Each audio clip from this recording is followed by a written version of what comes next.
हार के जीतने वाले को बाजीगर कहते हैं। और चोर अगर ये कहे कि उसने चोरी पाउंड्स में नहीं बल्कि यूरोज में की थी, तो उस चोर को एक मैनचेस्टर सिटी फैन कहते हैं। Manchester City fans, you need a lawyer, better call Saul. एक दफा का जिक्र है कि एक फिल्म थी अमिताभ बच्चन की, उसका नाम था दीवार। दीवार के अंदर अमिताभ बच्चन का जो चाइल्डहुड दिखाया गया है, बचपन में उसके बाप के ऊपर एक इल्ज़ाम लगता है चोरी का। ये किसी को नहीं पता होता कि वो इल्ज़ाम सही था या वो इल्ज़ाम गलत था। इल्ज़ाम लग चुका होता है। अमिताभ बच्चन जब छोटा होता है तो उसके जो दोस्त होते हैं और जो उसकी सोसाइटी होती है वो उसके बाजू के ऊपर लिखते हैं कि तुम्हारा बाप चोर है, तुम्हारा बाप चोर है। इल्ज़ाम अभी तक साबित नहीं हुआ है, बिल्कुल उसी तरह जिस तरह मैनचेस्टर सिटी के ऊपर इल्ज़ाम साबित नहीं हुआ है। लेकिन मैनचेस्टर सिटी के एक एक फैन को अब बोला जाएगा और सवाल उठाया जाएगा, प्रीमियर लीग की तरफ से भी और राइवल फैंस की तरफ से भी। और अब इस आवाज़ की गूंज को सुनने के लिए तैयार हो जाओ।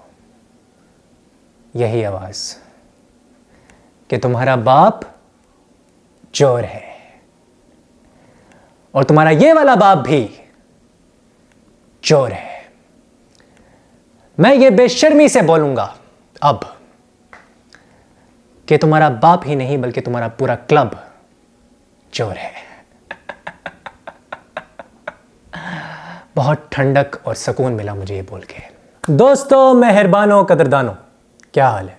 देखो, मैंने तुम्हें काफ़ी दफ़ा बोला है कि समर की बातों को सीरियसली नहीं लिया करो। जज्बाती आदमी है और जज्बात में कभी कभी आके वो सच बोल जाता है। एनीवेज, मैनचेस्टर सिटी के ऊपर जी बहुत सारे इल्ज़ामात लगे हैं, संगीन इल्ज़ामात लगे हैं और आज हम उन्हीं को डिस्कस करने आए हैं। अगर कोई ऐसा फुटबॉल फ़ैन है जिसने अभी अभी फुटबॉल देखना शुरू किया है तो मैं उसको बताना चाहता हूं कि फाइनेंशियल फेयर प्ले रूल्स के मुताबिक प्रीमियर लीग ने इल्ज़ाम लगाया है मैनचेस्टर सिटी के ऊपर कि उनके ऊपर 100 ब्रीचेस, मतलब रूल की उन्होंने ब्रीच किया है। जो एफएफपी के रूल्स हैं उसको उन्होंने ब्रीच किए। 100 ब्रीचेस हैं, मतलब तकरीबन 8 सालों में 2009-10 सीज़न से लेके 2017-18 सीज़न तक। इसका ऊपर होगा क्या कि अब एक कमेटी बैठेगी जो कि प्रीमियर लीग की अपनी कमेटी होगी और इंडिपेंडेंट जो उनका चेयरमैन है प्रीमियर लीग का वो ये कमेटी बिठाएगा और ये एक जुडिशल कमेटी होगी। और ये जो जुडिशल कमेटी है ये इस चीज़ का फ़ैसला लेगी कि मैनचेस्टर सिटी को के साथ अब आगे क्या करना चाहिए। जो उनके ख़िलाफ़ जो इन्वेस्टिगेशंस थी जो पिछले 4 साल से प्रीमियर लीग की तरफ से चल रही थी, 2019 मार्च से लेके अभी तक 2023 आ चुका है, तो ये जो सारी इन्वेस्टिगेशन थी इसमें निकला ये है कि इन्होंने 100 बार रूल्स को तोड़ा है जो कि फाइनेंशियल फेयर प्ले के रूल्स थे।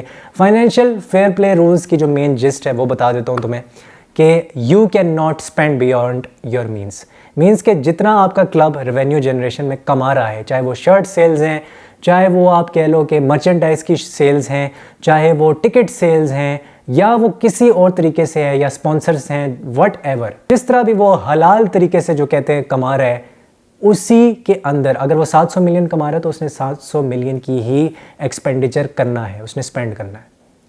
तो इसको तोड़ा गया है, मैनचेस्टर सिटी ने इसको भी तोड़ा है। और 2010 से लेके 2013 तक, जब तक रॉबर्टो मैंचीनी इनका मैनेजर था, तो रॉबर्टो मैंचीनी के टाइम पे हुआ ये कि उसकी जो सैलरी थी, जितना उसको वो पे कर रहे थे ईयर के हिसाब से, वो इस इन्वेस्टिगेशन में ये आया है कि उसको कम बताया गया है। अगर उसकी 10 लाख पे थी for example per year, just an example 10 lakh pound थी, तो वो 8 लाख बताया गया होगा या वो 5 लाख बताया गया होगा। तो इस तरह का सिनेरियो है कि इन्होंने हेरा फेरी की है। और जब इनसे इन्वेस्टिगेशन में ये बात पूछी गई कि आप अपनी हर एक इंफॉर्मेशन प्रॉपर तरीके से और कंप्लीटली दें, तो इन्होंने उसमें भी जो है साथ नहीं दिया, कंप्लाई नहीं किया और उस चीज़ की इम्प्लीमेंटेशन नहीं की और पूरे डॉक्यूमेंट सबमिट नहीं किए हैं। प्रीमियर लीग का भी यही कहना था और यूएफए का भी यही कहना था। जब 2 साल पहले 2020 में सिटी के ऊपर इल्ज़ामात लगे थे और 2 साल का उनके ऊपर बैन लगा था, यूएफा की तरफ से कि वो चैंपियंस लीग में नहीं खेल सकते। उस पे ये हुआ था कि जो लॉयर्स थे मैनचेस्टर सिटी के, उन्होंने ये कहा कि आपकी ये जो 2009 से लेके 2014 की जो आप बात करें, उस केस में 9 से 14 की बात हो रही थी, तो वो उन्होंने ये कहा कि ये टाइम तो गुजर चुका है। फिर वो गए court of arbitration of sport में, उन्होंने ये कहा कि ये जो केस है ये टाइम बार्ड है। लॉयर्स की ज़ुबान में या लॉ की ज़ुबान में टाइम बार्ड का मतलब ये है कि ये केस इतना पुराना हो चुका है कि अब इसकी जो भी सैंक्शन लगेगी या जो भी इसकी हेयरिंग में वर्डिक्ट आएगा उसका कोई फ़ायदा नहीं है, बिकॉज केस पुराना हो चुका है। ये इसको रीओपन करने का कोई फ़ायदा ही नहीं है। तो अगर ये 8 साल पुराना या 10 साल पुराना केस है तो उसमें कहते हैं कि ये टाइम बार्ड हो चुका है। और इस टाइम बार्ड के जो 2 लफ्ज़ थे उसको यूज़ करते हुए सिटी के लॉयर्स जो थे वो हेरा फेरी करके निकल गए उस केस से, और इसीलिए आज भी गुन गाए जाते हैं सिटी के लॉयर्स के, सिटी के फैंस की तरफ से। तो अब मैं देखना चाहता हूं कि सिटी के जो लॉयर्स हैं वो किस तरह से मैनचेस्टर सिटी को बचाते हैं। लेकिन मुझे अभी भी लगता है कि होना कुछ नहीं है, ज़्यादा से ज़्यादा फ़ाइन लग जाएगा, ज़्यादा से ज़्यादा एक ट्रांसफ़र विंडो का बैन लग जाएगा, होना कुछ भी नहीं है। बिकॉज FFP के रूल्स बजाते खुद बहुत से लोग ये कहते हैं, और ख़ास तौर पे हमारे इंडिया पाकिस्तान में जो लोग फुटबॉल फॉलो करते हैं उन सबको पता है कि डीपली रूटेड मसाइल हैं FFP के अंदर, और फाइनेंशियल फेयर प्ले रूल्स कोई मायने नहीं रखते, क्योंकि इसकी कोई स्ट्रॉन्ग पनिशमेंट हमने आज तक देखी ही नहीं है। आज तक हिस्ट्री में कभी ऐसा नहीं हुआ कि किसी टीम को जुवेंटस की तरह प्रीमियर लीग में रेलीगेट कर दिया हो या कोई 15 पॉइंट की डिडक्शन हो गई हो प्रीमियर लीग में। मैंने आज तक नहीं सुना, ना मैंने आज तक देखा है। मैं 14 साल से फुटबॉल देख रहा हूँ। इसके साथ इनके ऊपर जो मेन इल्ज़ामात लगे गए हैं वो ये है कि इन्होंने अपनी अर्निंग्स को इन्फ्लेट करके बताया है। फॉर एग्जाम्पल, अगर 2013-14 में इनकी जो शर्ट सेल्स थी वो इन्होंने ये बताई हैं अकॉर्डिंग टू देम कि 35 मिलियन पाउंड्स की जो शर्ट सेल्स का जो रेवेन्यू जनरेशन है वो हुआ है, जबकि मैनचेस्टर यूनाइटेड जो उस टाइम पे सबसे ज़्यादा मार्केटेबल क्लब था, सबसे ज़्यादा मर्चेंडाइज बेचता था वर्ल्ड के अंदर और सबसे ज़्यादा प्रॉफिटेबल क्लब था, उसके 20 मिलियन यूरोस थे। How is it possible? How is it possible कि आप 2013-14 में इतने ज़्यादा शर्ट सेल्स कर रहे हो और 35 मिलियन पाउंड्स उससे कमा रहे हो, और यूनाइटेड सिर्फ 20 मिलियन पाउंड्स कमा रही है। साफ इन्फ्लेशन नज़र आती है, आंखों के सामने है आपके। अभी जो है एक वाइट पेपर आने वाला है यूके की गवर्नमेंट से, और वो जो वाइट पेपर की रूलिंग होगी उसमें ये भी आने वाला है कि क्या फुटबॉल के जो क्लब्स हैं वो खुद को गवर्न प्राइवेटली कर सकते हैं या नहीं कर सकते। जो यूके की गवर्नमेंट है वो अब चीज़ों को अपने हाथ में मुझे लग रहा है लेना चाह रही है। ख़ास तौर पे जब स्पिरिट ऑफ शैंकली का वो लेटर आया था जिसमें यही कहा गया था स्पिरिट ऑफ शैंकली की तरफ से कि गवर्नमेंट के पास ये इख्तियार होना चाहिए कि वो ये डिसाइड करे कि प्रीमियर लीग का जो कोई क्लब है वो कोई कतरी ओनर या कोई सऊदी ओनर जो है वो उसको ख़रीद सकता है या नहीं। तो ये यूके गवर्नमेंट के हाथ में होना चाहिए, ये अकॉर्डिंग टू स्पिरिट ऑफ शैंकली था। मैं इससे एग्री नहीं करता, बट ये एक अलग चीज़ है। दूसरा, इनके जो एक्सपेंडिचर्स हैं वो भी इन्होंने हाइड किए हैं। ये प्रीमियर लीग का कहना है, ये मैं नहीं कह रहा, प्रीमियर लीग का ये कहना है कि इन्होंने जो उनकी फाइंडिंग्स हैं उसमें एक्सपेंडिचर्स जो इन्होंने ख़र्चा किया मैनचेस्टर सिटी क्लब ने वो हाइड किया है। उनका बेसिकली कहने का मकसद यही है कि इन्होंने स्पेंडिंग की है बियॉन्ड देयर मीन्स, जितना ये कमा रहे थे उससे बहुत ज़्यादा स्पेंडिंग की है, जो कि उनके मुताबिक हराम है FFP रूल्स के मुताबिक। लेकिन अभी भी मसला ये है कि इसमें बहुत से लूप होल्स हैं, यहाँ पर भी टाइम बार्ड लगाया जा सकता है। Obviously court of arbitration for sport में तो नहीं जाएंगे, लेकिन अभी भी टाइम बार्ड वाला सिलसिला हो सकता है।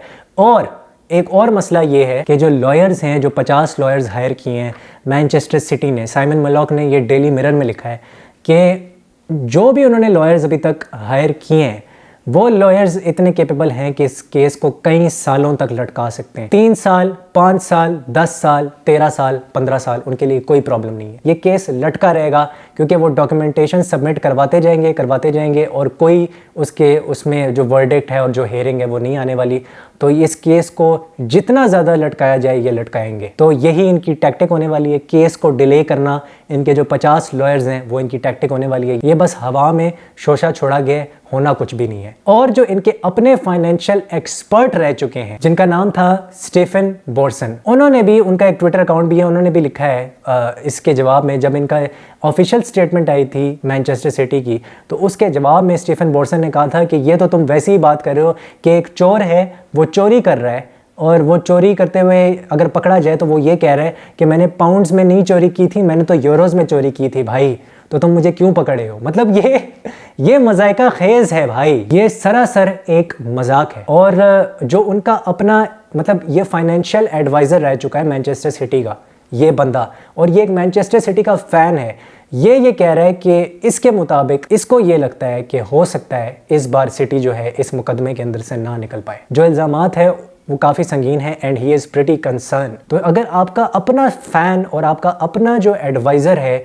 जो एक्सपर्ट रह चुका है, फाइनेंशियल एक्सपर्ट, आपकी टीम में आपके क्लब के साथ काम कर चुका है और इनसाइड आउट्स जानता है, आई एम श्योर वो ये कह रहा है कि तुम बेसिकली चोर साबित हो सकते हो। तो मैं ये समझता हूँ कि this should give a lot of hope to football purists. वो अलग बात है कि मुझे अंदर से पता है कि होना कुछ भी नहीं है, लेकिन मुझे लग रहा है प्रीमियर लीग को कहीं ना कहीं फंबल कर जाएगी, क्योंकि उनके लॉयर्स इतने तगड़े नहीं हैं जितने इनके लॉयर्स तगड़े, क्योंकि जो इनके 50 लॉयर्स होंगे उन्हीं को अमीर बनाने के लिए जो है शेख मंसूर और जो Ibn Khaldun, Khalid Ibn Khaldun, whatever his name is, ये जो हैं ये पैदा हुए थे और इनके मुंह में पैसे ठूसने के लिए पैदा हुए हैं। तो टेंशन तो कोई बात ही नहीं मैनचेस्टर सिटी के लिए, करप्शन करते जाओ, टाइटल्स जीतते जाओ, क्या मसला है। एक और चीज़ ये है कि जो अभी चेल्सी ये करिए कि एमोर्टाइजेशन कॉन्ट्रैक्ट्स के अंदर अप्लाई करिए, 7-7 साल का कॉन्ट्रैक्ट दे रही है, 8-8 साल का कॉन्ट्रैक्ट दे रही है अपने जो प्लेयर्स को, तो उसके ऊपर भी एक रोल आने वाला है। और ट्रांसफ़र मार्केट में अब जो है अगर आप एक प्लेयर साइन करेंगे तो नेक्स्ट ट्रांसफ़र विंडो से आप 5 साल से ज़्यादा का कॉन्ट्रैक्ट किसी भी प्लेयर को नहीं दे पाएंगे। हाँ, मुझे हंसी आ रही है, मैं क्या करूँ। तो ये सारा सीन है और मैंने बस यही बतानी थी, ये इन्फॉर्मेशन देनी थी। इसका कोई फ़ैसला नहीं निकलने वाला दोस्तों। मैनचेस्टर सिटी जो है वो फिर से पतली गली से निकल जाएगी और एक और टाइटल जीत जाएगी चीटिंग करके। तो मैं आपसे मिलता हूँ अगली वीडियो में। अगर ये वीडियो पसंद आई है तो लाइक, शेयर और सब्सक्राइब ज़रूर करना।